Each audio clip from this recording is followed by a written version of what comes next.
Please stop pushing, I can't take this anymore. The concert venue is packed tight. A man behind me keeps pressing into my backside. I'm wearing a mini skirt today with a thong underneath, and it only makes the situation worse. He lifts my skirt and presses himself against my hips. As the atmosphere heats up, someone in front of me slams into me and I stumble back a step. My body stiffens as I feel like something just slid inside me. My name was Mandy Cox, and I was a die-hard fangirl. I wanted a celebrity to notice me, so I dressed for attention. I wore heavy makeup and made sure nothing about me went unnoticed. My low-cut top revealed a wide stretch of skin, and my chest bounced with every step. I paired it with a mini skirt that barely covered my thighs and sexy white stockings which hugged my legs. But when I arrived, reality hit. The concert venue was packed so tightly I couldn't move, and the crowd swallowed me whole. The celebrity was never going to notice me. I craned my neck and shouted, "Darling, take me." I never imagined that line would draw the wrong kind of attention. Instead of the celebrity, it caught a filthy creep. After I shouted it, I became aware of a man behind me, repeatedly bumping into me. At first I brushed it off. In a crowd that dense, accidental contact was easy to explain, but the feeling wouldn't go away. Something hard kept pressing against my butt from behind.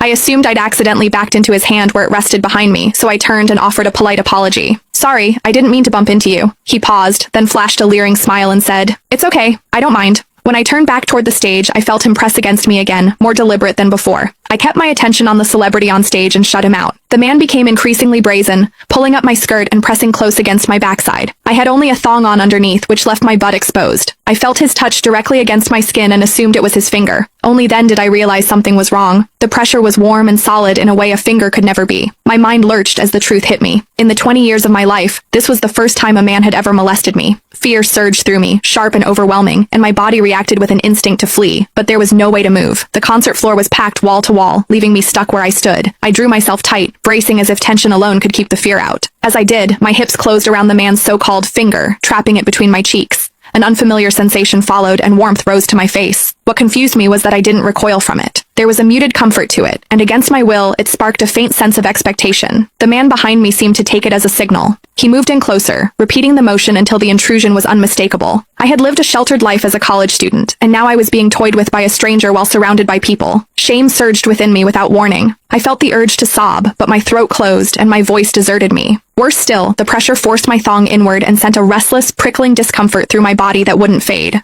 A quiet, involuntary sound escaped me, and the embarrassment followed instantly. I gathered myself and strained to suppress it, holding it down until my throat tightened. The blaring music and the screams around me drowned everything out. With every eye fixed on the stage, no one was aware of what was happening to me. At the same time, the intensity continued to rise, touching something deep inside me. I bit down on my lip as cold sweat traced my spine. My awareness was tipping back and forth between humiliation and a pleasure I couldn't bring myself to name. I knew I couldn't take it anymore if it continued, so I turned sharply to face the man behind me. Click the link in my bio to get the full story for free.